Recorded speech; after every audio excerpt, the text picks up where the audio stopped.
If you were offered a job that would pay you 1 penny for your first day of work, then double the amount you would earn each day thereafter for just 28 days, would you accept that job? Probably not, right? It might surprise you to learn that on the 28th day alone, you would earn $1,342,177.28. That's the power of compound interest, and it's why Albert Einstein called it the most powerful force on Earth.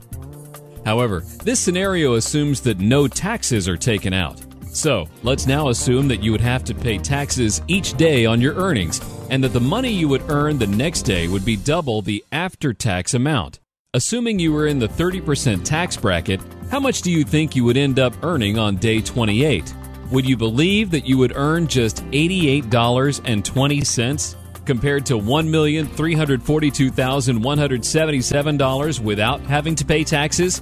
That's the power of taxes. And if you haven't thoroughly factored them into your retirement plan, you need to. Many people mistakenly believe that they save taxes by contributing to IRAs or 401ks. This belief often originates from their CPA or tax preparer. The truth of the matter is that contributions to an IRA or 401k or many other qualified plans defer the taxes until a later date, but they don't eliminate the taxes and may not even reduce your overall taxes. It's like buying things with a credit card. Although you don't have to pay for the goods the day you purchase them, you will have to pay for them when the credit card bill comes in the mail. The same holds true with deferred taxes. Although you don't have to pay the taxes the year you make the contributions, you will definitely have to pay them when you take the distributions. Many advisors suggest that you maximize your contributions to qualified plans that defer your taxes. They assume that since you'll be making less money during your retirement, that you'll be in a lower tax bracket. But is that a reasonable assumption? Not according to David Walker, the prior Comptroller General of the United States. He says, "We are heading to a future where we will have to double federal taxes or cut federal spending by 50%. With the wars, natural disasters, current problems with Social Security and Medicare programs, and all of the federal bailouts, it certainly looks like David Walker might be right. And if he is, it means that if you continue to contribute to qualified plans today, you may well be deferring a lower tax today in order to pay a higher tax later. Focusing on just reducing your current year's taxes is akin to being stuck in the desert and pouring the water in your canteen over your head to cool off. While it certainly might be refreshing at the moment, 3 days later when you're dehydrating, you'll regret that decision." When it comes to taxes, the tax rate or tax bracket is just one thing to take into account. For complete tax planning, you must also consider how the growth or interest on your savings will be taxed.